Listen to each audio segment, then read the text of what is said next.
Right then, lads, welcome back to Cossy podcast and welcome back to another disappointing, sad day after another Arsenal defeat. One that I thought we would win, and definitely we didn't even get a point. We didn't deserve a point in that game, and finally, we are here with rumors that Mikel ARTETA, if things do not get better, he might get the sack after Arsenal spending 240 million on his squad as a manager. They are thinking they will sack him if things do not turn around. 7th on the table, lost 3 out of his last 4 games. He might get the sack. That is according to the reports we are looking at. And obviously, we'll be looking at comments and reports from that game. What did Mikel ARTETA make of the performance? It was disgusting, absolutely disgusting. The fact that we are looking at a new striker at the moment is also very, very pressing and very important. Aubameyang again missing a sitter, missing the easiest opportunity that a striker of his caliber could get to get us on level points. Pierre-Emerick Aubameyang, no longer a disgrace. I don't know what I can say now, but we're going to be diving in much of that. The new strikers that have been linked at the moment, obviously, it could be a panic buy in January. I think Arsenal will go for a striker in January. It's going to be a panic buy. More and more reports confirming that we want a new striker, a new Brazilian striker, and we'll try to dive into that. Could be a panic buy. We also want another striker from Lille. I talked about him yesterday. Jonathan David, Goal.com have provided an update. We'll be diving into that as well. But guys, what did you make of that game yesterday? Tell me, who do you think is to blame for that game? For me, Mikel ARTETA, absolutely to blame for the performance. Took off Kientiani, big mistake. Brought on Edin Ketia, big mistake. Played Granit Xhaka, big mistake. And all the substitutions he made in that game were absolutely very, very awful. Could he get the sack? We'll be diving into all that in this video. But of course, guys, to start off the video, let us start off with Goal.com and the comments they have made around our new striker.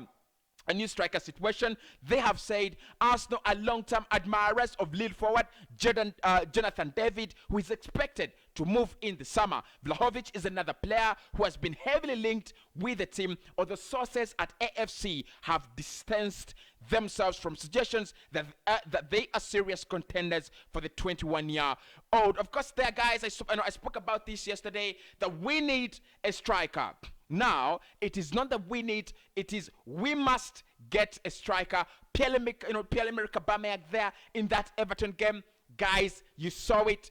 I'm not picking on Aubameyang. I'm not really against Aubameyang. Alvarez defended Pierre-Emerick Aubameyang even in the worst season he had last season. I was there. I told you guys he's our best goal scorer. He's our talisman. He's our everything. We know he can't get back there, but I was wrong. I am really disappointed that I was wrong. Pierre-Emerick Aubameyang is not going to get back at that level where we want him to be, back at that level where we think he should be. The likes of Robert Lewandowski, I thought he would get there at some point in time, to the level of the likes of Luis Suarez, to the level of the likes of Karim Benzema. I thought he would be that lethal striker that gets one chance and puts it away. That striker that can differentiate from us from a loss to a draw, from a draw to a win. He's not that man anymore. He's so lost. I saw him on the bench yesterday, really disinterested. His attitude is the most bogus thing we have at the side at the moment. Really bogus, absolutely disheartening.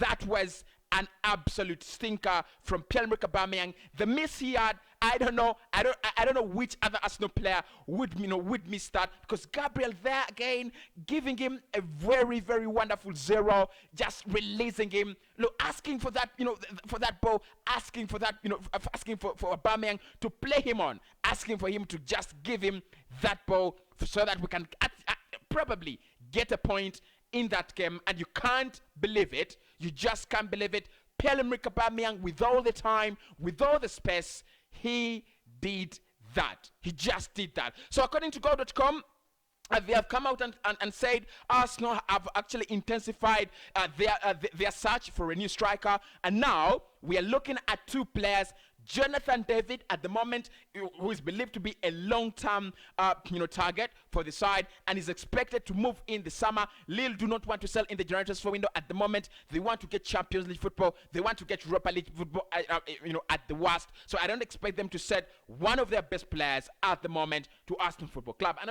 obviously, at the moment, we don't deserve to have, Jonathan David. But anyway, guys, the truth is, Goal.com are saying the Arsenal will move for Jonathan David. He is really expected to move in the summer, and of course, let's see what happens. But they've also said that now they have really changed, according to Charles Watts, obviously, big writer, big correspondent there at Goal.com. At first he came out and said there are no contacts, there is no contact, there is no interest from Arsenal in Dusan Vlahovic, but that has changed. Goal.com are now saying that despite the fact the Arsenal are distancing themselves as contenders of Dusan Vlahovic, yes, there is interest, there is heavy links with us and the player. So at the moment, Jonathan David looking like he's the one Goal.com believe is going to be the next big thing in terms of our striking options. Of course, Calvin Lewin there, also another very important player to keep an eye on in terms of Arsenal bringing in a striker,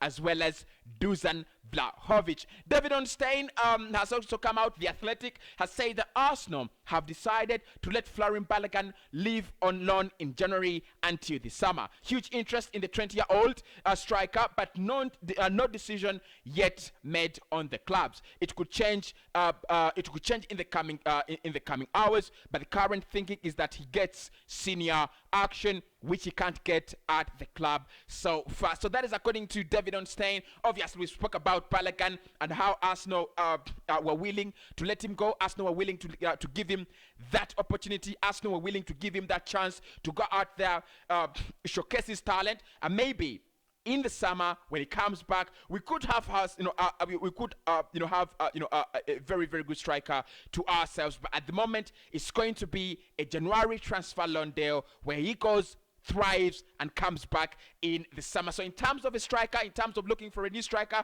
with the likes of Nketiah, with the likes of Aubameyang, costing us another game, costing us points, vital points. I'm really disappointed.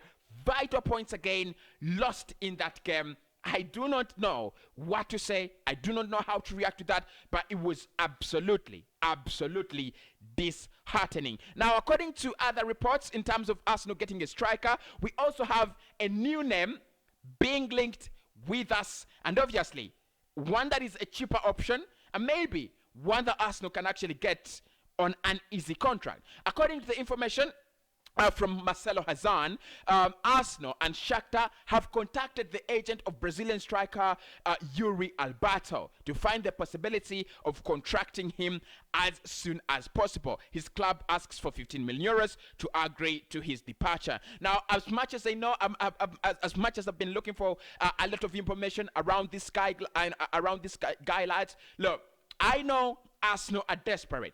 We are desperate at the moment. We need to find something. We need to get something, under our grip. Probably a striker, probably anyone. But again, we need to assess our options. We have already spent 240 million, in the last 2 years under Mikel Arteta, and the squad looks a little bit better. The lineups look a little bit better. But again, the mentality, the quality that we are producing is absolute shit, is absolute bogus. So another striker being linked with Arsenal, yes, in the stature of what we are looking at, yes, in the price range of typical Arsenal. But I do not understand why we are going for such strikers. In my opinion, we should be going for serious players now. We have already brought in enough young talent. We've already brought in enough young players for the for the structure, for the ground making. Now we need serious signings. We need players that will give us the ultimate gift. And for me, it is not this kind of strikers. But of course, there Marcelo Hazan reporting.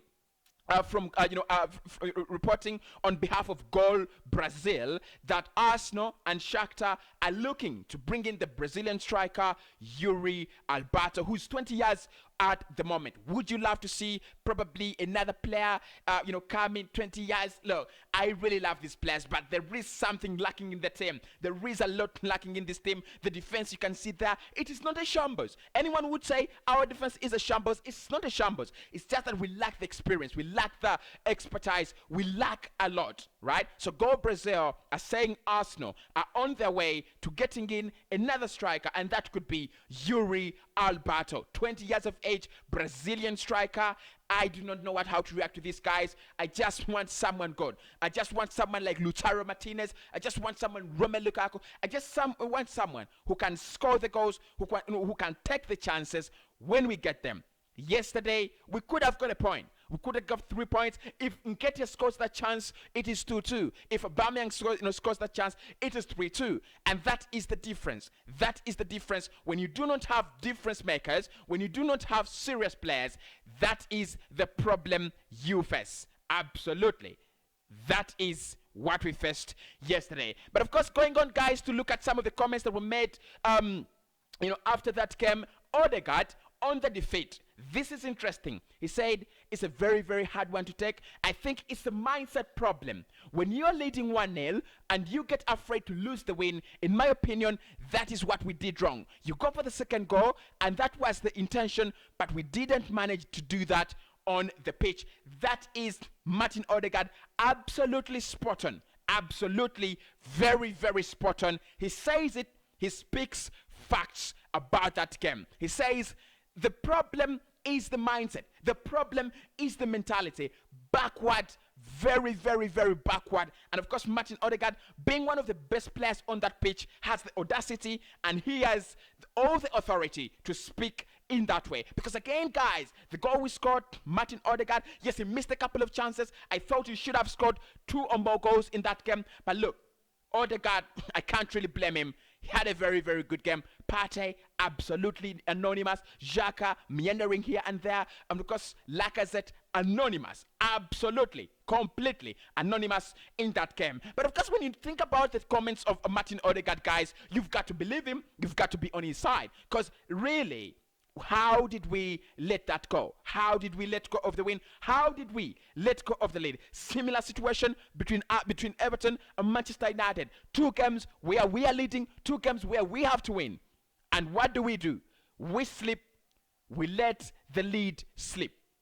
That is what we did against United, and that is what we did against the big club there, Everton. And of course, Mikel Arteta made a couple of remarks on this game, but for me, they mean nothing. They absolutely mean nothing. I think Odegaard is spot on. It is the mindset, it's the mentality, and when you do not change that, when we start defending at 70 minutes, when we start wasting time wastage tactics, game management tactics at 70 minutes, you do not expect to walk away from the Goodson Park with 3 points, and we indeed did not. On Mikel Arteta, and speaking about the game, he said, I'm very, very disappointed. Arteta told the Arsenal media, I think in the first half, we were inconsistent with the ball, and we had some moments of control. We didn't concede anything apart from the goal that was disallowed by the set piece, but we didn't have enough penetration or threat on the opponent's goal. He said, on the few times we did it, we scored a goal from Martin, and then in the second half, we had to grab the game, and we tried to do that, but again, in moments, we were very, very sloppy. He said, we created 4 big chances with Eddie, 2 with Martin, and then 1 with Aubameyang at the end. And when you don't put them in the net away from home, it's very, very complicated to win the game, especially if you concede in the way that we did, for example, with the first goal. He also says we gave too many balls away too easily and encouraged them against the movement that they had to press. The few times that we did break the press, we were open on goal, but we have to do it much more consistently. Look, I think brilliant comments by Mikel, brilliant comments by the manager. I can't even take away anything away from his press conference. Absolutely spot on. But you know what I'm gonna say? These are the same comments Mikel Arteta made after the Manchester United game. These are the same comments he made after that United game. These are the same comments he made against Crystal Palace, and they're the same comments, exactly the same comments he's making after losing to Everton. The same comments he made after losing at Anfield. What are we doing to address the problem? That is my problem. What are we doing to address the problem? That is the question that he has to answer. Not what went wrong. What are we doing to address what went wrong? That is where I disagree with anyone who feels that this manager needs to be here. That's where I disagree with anyone who feels that the manager is right, that the manager can take us to places. That is where I disagree, because he knows the problem right from last season. Inconsistency in games has been the problem. Where have we solved it? It is not about signing in new players. It is not about signing in good players. It's not about signing in young or older players. It is the coaching. It is the mentality. Are you working on the attitude? Are you preparing the players for moments like this when you go down? Are you preparing players for moments like this when you lead? How do you react when you get a goal? How do you react when you concede an equalizer? How do you react when you concede a goal, when you go a goal down? How do you react? We do not know how to react in these situations, and you can see Mikel Arteta as well does not know what to do when you go a goal down. Of course, talking about Granit Xhaka, he said, it's the way he works, and it's the way he is. He told the Arsenal media, credit to the medical team as well for the work they have done, and it's great to have him back in the side, which I think actually, people, it was a great mistake. It was a very, very huge mistake for us to play Thomas Partey and Granit Xhaka. Xhaka underfit. Not underfit. I think the word is, I don't know, guys. I don't know. He was so unfit. Very unfit, absolutely unfit. He played him for 90 minutes. It's a disgrace. It's an absolute disgrace. He played him for 90 minutes. And we lost the midfield batters. He doesn't even talk about that. Partey was dreadful. Xhaka was dreadful.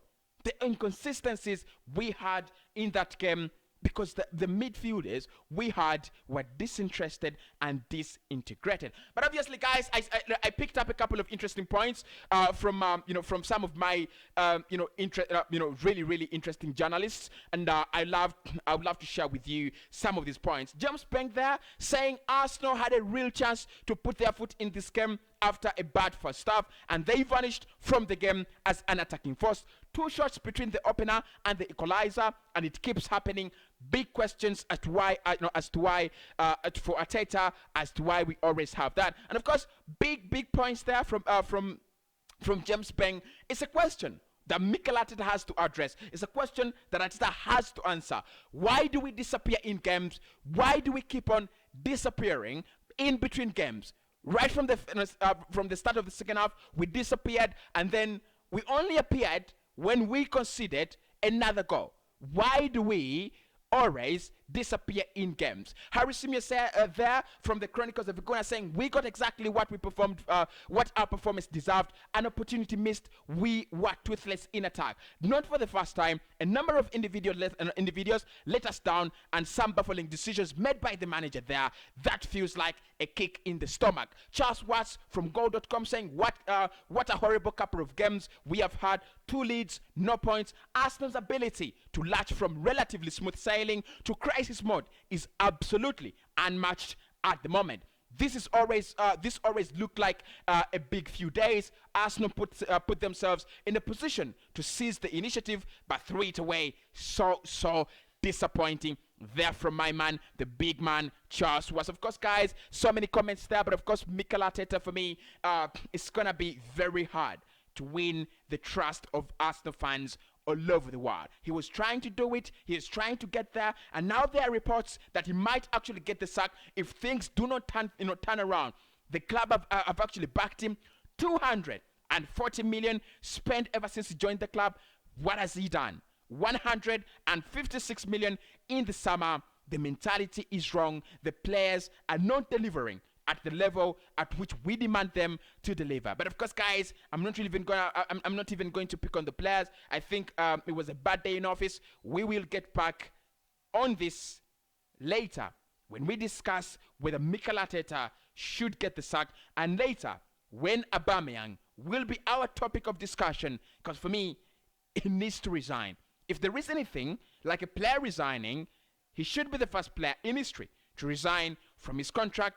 My name is Cossy. Hit the like button. Let's get them to 200 likes right about now, and I'll speak to you right in the next one.